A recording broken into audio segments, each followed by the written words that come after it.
언어는 소리와 이제 텍스트로 이제 표출이 주로 되는데 거기에 의미가 담겨 있어야 진정한 이제 능력 있는 언어가 되는데, 다시 말하면 이제 의미를 모르고 소리 내는 건 별 효과가 없다라는.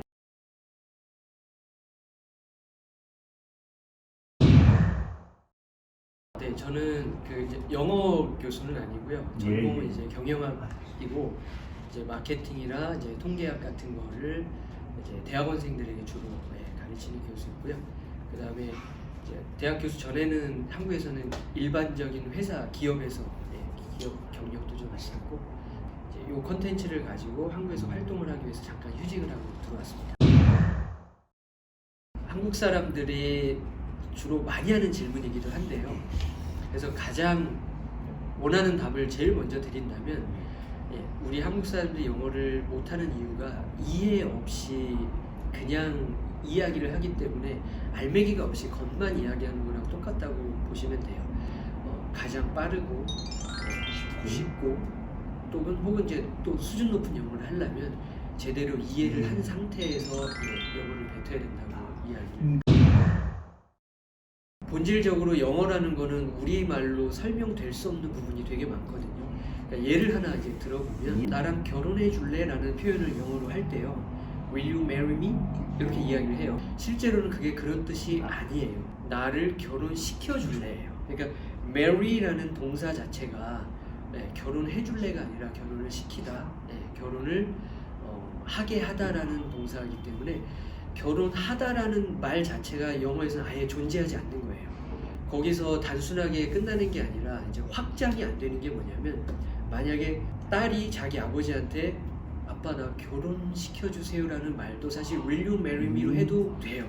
그렇다 보니까 이제 I'm married의 의미를 나는 결혼이 되어진 상태야이고 결혼했어가 아니에요. 결혼되어진 상태야이기 때문에 I'm married to my wife예요. 근데 이제 한국 사람들은 with my wife라고 하는 거죠. 그러니까 그 marry라는 단어의 본질적인 의미를 모르니까 표현도 안 되고 문법적으로도 계속 틀리고, 이제 한국 사람들은 왜 with를 안 쓰고 to를 쓰는지 의아해하고, 반대로 이제 원어민들은 왜 한국 사람들은 자꾸 자기 아내랑 같이 결혼되었다고 얘기를 하는 이상한 표현을 하는지 모르겠다라고 하는 그 괴리가 생기는 거죠. 결국 그 이해가 이제 핵심이에요.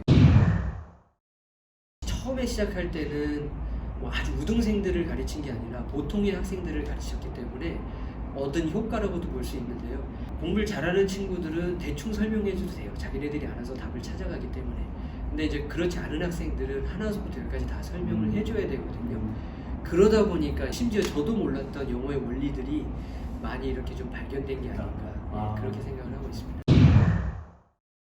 영어에 대한 노력은 그 전부터 해오긴 했었는데요. 이 이야기는 이제 한국 사람들이 영어를 어떻게 해야 되는지에 대한 좀 시사점을 뽑아내려고 제가 그 당시 기자님한테 말씀드린 건데, 이제 그거를 되게 인상 깊으셔서 표현하신 것 같은데, 거기에는 어떤 게 들어있냐면, 한국에 있을 때보다 해외에 나가면 영어가 더 많이 느는 건 사실이거든요.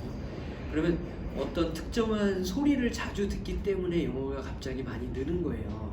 근데 그 소리가 뭐냐면 자기 목소리예요, 사실은.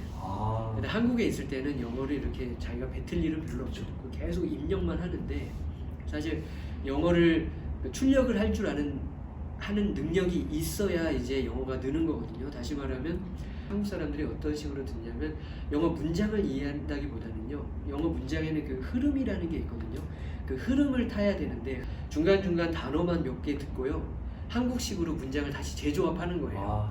그러면 대충 뜻은 어느 정도 이해한다고 생각을 하거든요. 그러면 이제 대충 알아듣겠는데 말은 못합니다 라고 이야기를 하는 게 뭐냐면, 그 문장 흐름을 맞춰서 말을 꺼내야 되는데 그걸 못하기 때문에 영어를 말을 못하는 거예요. 다시 말하면 그렇게 중간중간 알아듣고 이해한 영어는요, 사실 그건 영어를 하는 게 아니에요. 그냥 눈치로 그냥 눈치껏 채는 거죠. 그래서 사실 이제 영어가 늘려면 내가 어떤 말하고자 하는 문장을 만들 줄 알고 그거를 입 밖으로 소리 내면서 계속 적응하게 만들어야 이제 영어가 이제 실질적으로 느는 건데, 제가 태국에서 수업을 해야 되니까 일주일에 9시간씩 말을 계속 한 거예요. 그러다 보니까 이제 영어가 좀 많이 늘었는데, 다시 말하면 이제 여기서 줄 수 있는 시사점은 성인들은 모르는 소리는 아무리 들어도 안 들린다는 거예요. 계속 들어도 안 들린다는 거고, 자기가 말해본 소리, 그러니까 자기가 어느 정도 뜻도 알고 익숙한 소리가 들려오기 시작한다는 의미이기 때문에 이제 영어를 공부하려면 직접 이렇게 문장을 만들어보고 계속 말을 해보는 게 되게 중요한 사실이고, 앞의 내용과 좀 연계시켜서 말씀드리면 이해를 바탕으로 해요. 그게 이제 저희의 핵심 사항입니다. 이렇게 표현하고 싶어요. 그러면 지금 내가 알고 있는 게 아는 게 아닐 수도 있다라는 의심을 꼭 해보시라고 말씀을 드리고 싶어요. 그러니까 우리가 지금 뭐 이제 기초에 대한 이야기인데요. 기초에 대한 게 정리가 안 된 한국 분들이 되게 많아요. 네. 그러니까 예를 들면 이제 제 사례를 들어보면, 제가 이제 그 해외에서도 박사과정 학생들 지도를 많이 했는데, 경영학과는 그 박사과정에서 이제 연구 방법론으로 이제 통계학을 잘해야 그 자기가 주장하는 바를 펴낼 수 있거든요. 그래서 1학년 때부터 계속 통계학을 배우면서 석사과정에도 배우고 박사과정에도 이제 통계학을 배우게 되는데, 박사과정에 이제서 저를 만난 학생들은 사실 대학을 10년 동안 다닌 학생들이고, 그 얘기인즉슨 10년 동안 통계를 접했다는 친구들이에요. 근데 이 친구들이 통계학을 제대로 하는 친구가 많지 않아요. 현재는 간단히 말씀드리면 컴퓨터가 워낙 발달을 하니까 자기가 분석한 게 아닌 게 자기가 분석한 것처럼 이제 오해를 하는 거죠. 그래서 이 친구들 다시 이렇게 얘기해 주다 보면, 이 친구들이 뭘 모르는지 이야기를 계속 나누다 보면 결국 대부분은 다 1학년 때 배운 기초 통계학을 모르고 지나온 경우가 되게 많아요. 이미 2년제 대학 교수인 친구들도 있고 대학 강의를 이제 하는 친구들이기 때문에 자기의 통계학 수준이 이제 높다고 오해를 계속 그동안 하고 있었던 거예요. 그래서 그거를 이제 좀 다시 좀 고쳐주고 1학년 때 공부했던 거를 다시 집어주니까 그동안 자기가 정리가 안 되는 그 통계학 지식들이 한꺼번에 정리되는 걸 느꼈거든요. 영어도 그대로 적용할 수 있다고 봐요. 그러니까 우리가 오랫동안 영어를 접하게 되니까 결국에는 어려운 문장을 자꾸 보고 이렇게 자기 수준이 어느 정도 된다고 이제 생각을 하게 되는데, 사실 기초에서 되게 놓치는 부분이 되게 많았던 거죠. 우리가 보통 이제 아까 말씀드린 내가 알고 있는 게 아는 게 아닐 수도 있다라는 거에 대한 이제 사례를 하나 꺼내면, 이제 계시라는 단어를 이제 하나 꺼내 보겠습니다. 계시 무슨 뜻이에요라고 이야기를 했을 때 한국 사람 중에 모르겠는데요라고 얘기할 수 있는 사람은 아무도 없어요. 근데 역설적으로 그거에 대해서 명쾌하게 설명해 줄 수 있는 한국 사람을 만나는 게 거의 불가능할 정도로 없어요. 겟하면 이제 사람들이 뭐 얻다, 취하다만 이야기를 하는데, 거기에 뭐 가지다, 사다, 듣다, 이해하다, 먹다, 뭐 여러 가지 뜻이 다 있다고 생각을 해요. 그럼 이걸 다 이제 외워야 되는 거냐? 라는 질문을 던졌을 때 그게 아니고요. 단어 자체는 본질적으로 뜻이 하나거든요. 그리고 그 하나에서부터 출발해서 이제 확장이 되는 거고, 역사가 오래되면 좀 뜻이 좀 많아지는 거고, 역사가 짧으면 이제 뜻이 좀 적은 상태로 남아있는 건데, 계시란 단어는 당연히 이제 역사가 오래된 단어이기 때문에 뜻이 많은 것처럼 보이지만 본질적으로 이제 하나예요. 예를 들어서 겟은, 자 제가 제 손을 겟을 한번 해볼게요. 자 손가락이 와서요 딱 닿았잖아요. 요 순간이 그냥 겟이에요. 근데 이게 어떤 식으로 확장이 되냐면, 자 세게 치거나 아니면 부러뜨린다든지 닿으면서 발생할 수 있는 모든 거를 다 겟이라고 표현할 수 있는 거예요. 만난 순간, 만났을 때 발생할 수 있는 모든 걸 겟이라고 표현할 수 있기 때문에 닿았다도 되고, 접촉했다도 되고, 도착했다도 되고, 만졌다도 되고, 다 되는 거예요. 이제 이런 식으로 이제 의미가 확대되고, 이제 사람들한테 차에 그럼 탄 순간을 겟이라고 표현할 수 있을까라는 질문을 던지면 이제 다 되는. 그러면 그 본질적인 뜻을 알게 되면 이제 모든 상황에서, 대부분의 모든 상황에서 이제 문화적인 요소가 좀 빠질 수는 있지만 모든 상황에서 다 이해가 되는 거고요. 그게 이제 수거로도 확장이 돼요. get off라는 단어, 수거라는 게 있는데, 사전에서 찾으면 비행기가 이륙하다, 여행을 떠나다, 옷을 벗다, 차에서 내리다 다 되는 건데요. 거기서도 off라는 단어의 핵심적인 뜻이 있어요. off는 붙었던 게 떨어질 때 다 쓸 수 있어요. 더 나아가서는 이제 영문법, 한국에서 이제 문법이라고 가르치는 게 있는데, get 다음에는 저는 잘 익숙하지 않지만 get 다음에는 뭐 목적어가 오고 투부정사가 와야 되고, 사역동사 뒤에는 동사의 원형이 와야 된다고 하는데요. 사역동사라고 흔히 얘기하는 동사들은요, 영향력이 굉장히 센 동사이기 때문에 내가 그 닿은 물건에 직접 영향을 주기 때문에 그냥 그 강함을 표현하기 위해서 동사 모양을 직접 쓰는 거예요. 자, get은 그게 아니라 영향을 주긴 주지만 소위 말하는 그 사역동사들과 같이 강력한 영향을 주진 않아요. 오히려 이제 포괄적이기 때문에 직접적으로 영향을 줬다라는 뜻으로 동사 모양을 쓰는 게 아니라 get him to drive, get him to swim 이런 식으로 방향성만 이야기할 수 있기 때문에 이제 to가 오는데 너무 자연스러운 거거든요. 그럼 여기서 이제 수거나 문법적인 문제까지 이제 해결이 되는데 결국 그 해결이 안 됐던 이유는 get의 뜻이 뭔지 모르고 계속 get 가지고 수거도 외우고 문법적인 이제 설명을 했던 거예요. 네, 우선 처음에 시작할 때는 기존 방법으로 아무리 영어를 공부해도 안 된 친구들을 이제 돕기 시작한 모임이기 때문에 너무 좋습니다. 네, 그렇게 시작을 했는데 이게 이제 컨텐츠가 이제 나온 지 한 5년 정도 됐거든요. 5년 동안 이렇게 여러 사람에게 적용을 시켜주다 보니까 기존에 영어가 잘 됐던 사람들도 그동안 영어를 잘한 게 아니었던 거예요. 네, 예를 들면 고득점자들이 빠지는 함정인데요. 고득점자들이 오해하는데 자기는 영어를 좀 잘한다고 이제 생각을 하게 되는데요. 실질적으로 영어를 구사하는 데 있어서는 잘 구사가 안 되는 사례를 우리도 굉장히 많이 봐왔잖아요. 예, 그렇습니다. 네. 뭐 토익 수능 만점인데 외국 나가면 한마디도 못하는 경우 실제로 저희도 만났었어요. 필리핀에 의과대에 합격해가지고 영어 만점 받은 친구가 와서 어학연수를 하는데 현지 친구들이 굉장히 궁금해한 거예요. 이 친구는 단어는 왜 이렇게 많이 하는데요? 한마디도 못하냐고 되게 궁금해했었는데 결국엔 기초를 놓친 모든 이들을 위해서 모든 이들에게 다시 한번 영어에 대한 정리를 이제 해주는 이제 교재 혹은 책이라고 볼 수 있는데 저희가 컨텐츠를 만든 건 5년이 된 거고요. 그 전에 해외에 사는 교민들이나 이런 분들한테 사실 무료로 막 배포를 많이 하다가 정식으로 출간한 거는 지금 3개월밖에 안 됐습니다. 한국에서 3개월 전에 정식으로 출간됐고요. 뭐 지금까지는 뭐 나쁘지 않은. 저희가 이제 보통 사람들의 글로벌 프로젝트에서 표방하는 바는 사람마다 가진 능력은 다양성이 있다라는 게 가장 크게 이제 주고자 하는 사회적 메시지인데 그게 영어에도 접목이 된다고 봐요. 그러니까 누구는 영어를 빨리 좀 습득하는 사람이 있고 천천히 습득하는 사람이 있는데 그게 이제 어떤 차이점이냐면 이제 사실 그 기준이 뭐냐라는 이야기를 먼저 해야 될 것 같아요.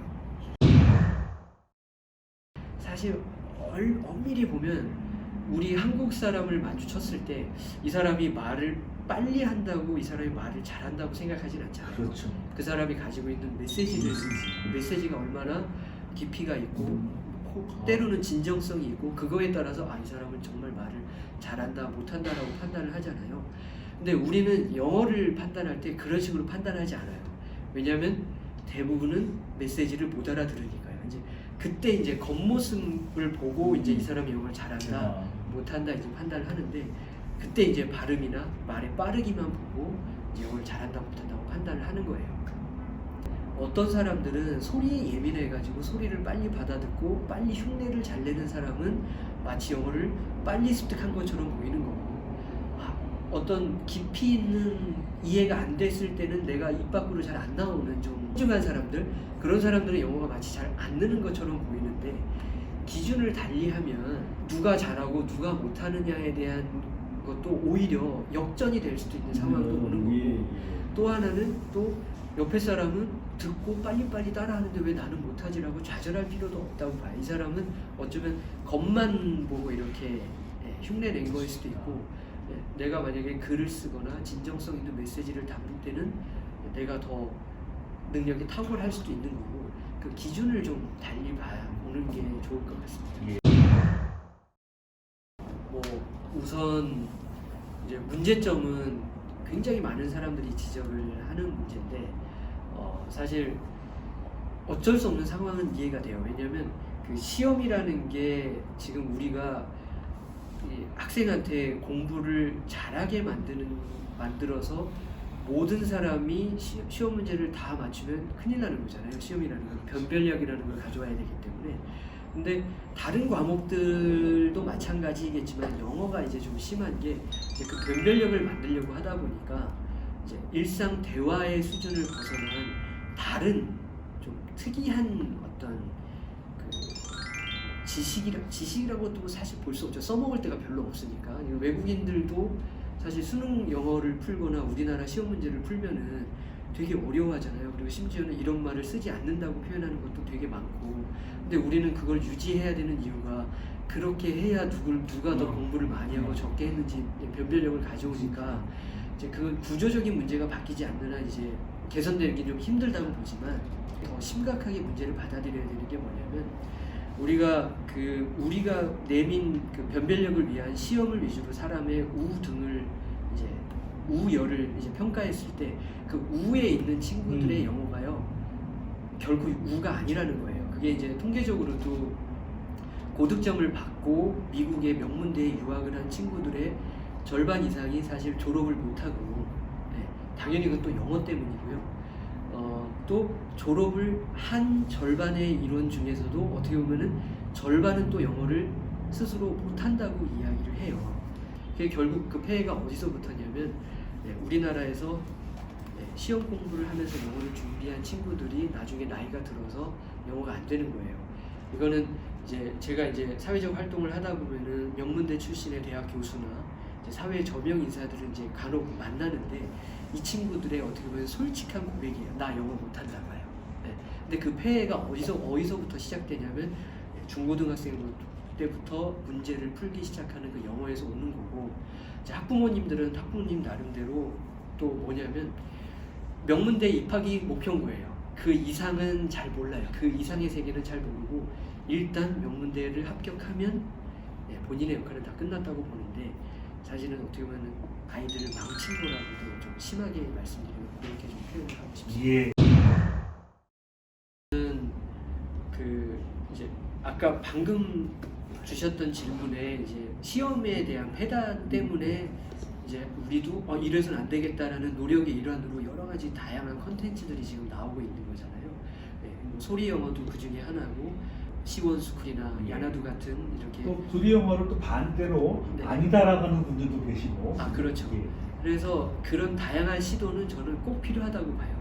그런 다양한 관점에서 여러 가지 컨텐츠들이 나와야 되는데 물론 효과가 전혀 없으면 시장에서 살아남지를 못했겠죠. 효과가 어느 정도 있고 그걸 보고 또 영어가 된 분들이 있기 때문에 이제 계속 이제 상업적인 활동도 이루어지고 점점 유명해지는 것도 있고 하는데 이제 제가 보는 관점은 그런 컨텐츠들이 가진 장점들이 다 다르다는 거예요. 서로 이제 다 다르다는 거고 언젠가는 그 장점들만 취합이 돼가지고 또 더 강력한 이제 컨텐츠들이 계속 나와야 되는데 이제 저희가 지금 기존 컨텐츠들에서 이제 굳이 약점이라고 이제 보는 게 뭐냐면 이제 일맥상통해요. 앞에 말씀드렸던 거랑 이제 똑같은 얘기인데 이해 없이 따라하게 하는 거고 이해 없이 소리를 듣게 하는 거예요. 근데 사실 우리가 언어로 소리를 만드는 이유는